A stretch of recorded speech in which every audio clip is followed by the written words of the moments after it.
खबर छोटी हो या बड़ी मगर बेबाक होगी। हर खबर पर होगी पैनी नजर। आप देख रहे हैं बिजनौर दस्तक। आदाब, नमस्कार। मैं आपके साथ शाफिया अंजुम हाजिर हूँ इस खबर के साथ। खबर बिजनौर से। किसी भी कीमत पर लापरवाही बर्दाश्त नहीं की जाएगी। पीड़ित की सुनवाई नहीं होने पर थानाध्यक्ष के खिलाफ कार्रवाई होगी। अपराधी अपराध छोड़ दे या शहर।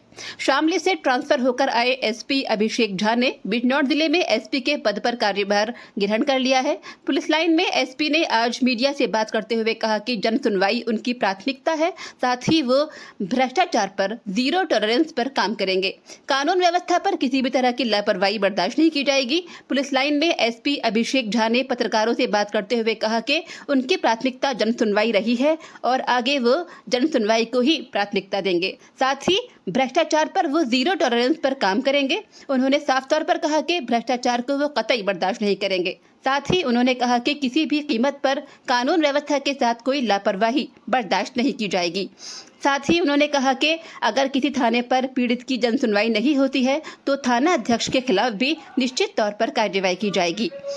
उन्होंने कहा कि अपराधियों पर सख्त कार्रवाई की जाएगी। इसके अलावा ट्रैफिक व्यवस्था को और बेहतर करने का प्रयास किया जाएगा। पुलिस अधीक्षक 2015 बैच के हैं। उन्होंने बिजनौर का पदभार ग्रहण करते ही मंडावली क्षेत्र का दौरा कर कांवड़ यात्रा की व्यवस्था को देखा। रिपोर्ट नईम अंसारी।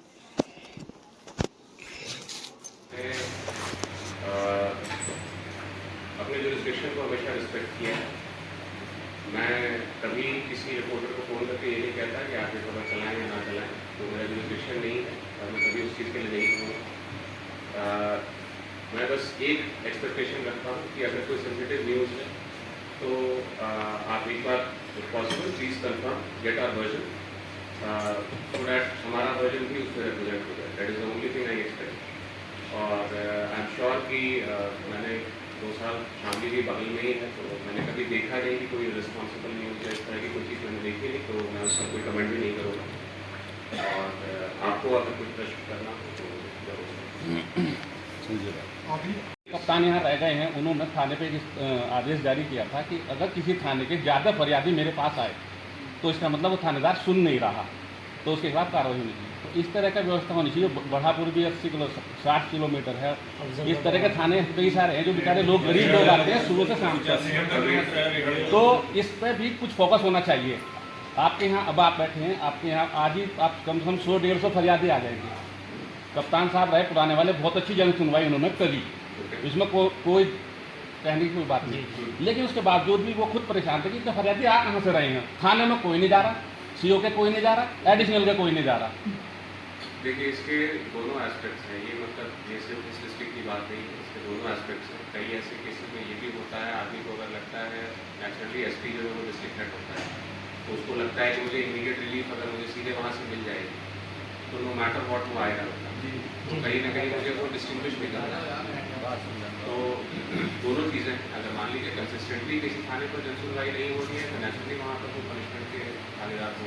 बट इसमें आई थिंक एक केयरफुल बैलेंस भी ज़रूरी है। कई ऐसे व्यक्ति भी होते हैं जो अगर सीनियर मोस्ट ऑफिसर एक्सेसिबल है तो वो कोशिश करते हैं कि मैं सीधे जहाँ की वहाँ पर अपनी बात बता दूँ, तो वो भी उनका अधिकार है। मैं उसको छीन नहीं सकता कि आप जो थाने जाइए मेरे बात बताइए।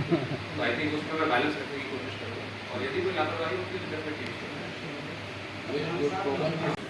इम्पॉर्टेंट चीज़ तो यही है कि कंप्लेंट्स अटेंड किए जाएँ, because it's a big district, तो कंप्लेंट की संख्याएँ भी काफ़ी ज़्यादा होंगी।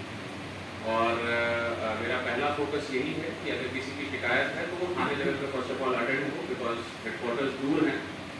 तो इस बेसिस पे थानों का इवैल्यूएशन भी होगा कि कहाँ से कितने लोगों को जो है सामान्य कंप्लेंट्स में जो है हेडक्वार्टर्स पे आना पड़ रहा है या फिर सीनियर ऑफिसर्स के पास आना पड़ रहा है। दूसरी चीज़ ये है कि corruption will be absolutely not tolerated. किसी प्रकार का यदि इंसिडेंट होता है और अगर कोई भी इस प्रकार की शिकायत आती है, विल गेट इट इंक्वायर्ड, और यदि इंक्वायरी में वो बात सत्य पाई जाती है तो जो कड़ी कार्रवाई हो सकती है वो होगी। इसके अलावा जो जितना मैं यहाँ की क्राइम प्रोफाइल को जो फिलहाल मैंने देखा है, यहाँ पर बॉडी ऑफेंसेस मैंने ज़्यादा देखे as compare to property offences. तो आई थिंक मुझे जो है ये समझना चाहिए, कोशिश करना चाहिए कि उसके क्या कारण है, क्या पर्टिकुलरली रीजन है कि क्यों बॉडी ऑफेंसेस ज़्यादा है, तो उस पर काम करने का प्रयास करूँगा। और property offences including other crime मैं बहुत सीरियसली लेता हूँ।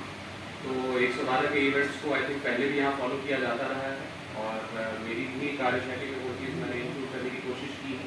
तो 112 के इवेंट्स को हम सीरियसली फॉलो करेंगे और उसी के बेसिस पे डिस्ट्रिक्ट का क्राइम प्रोफाइल दर्ज करेंगे।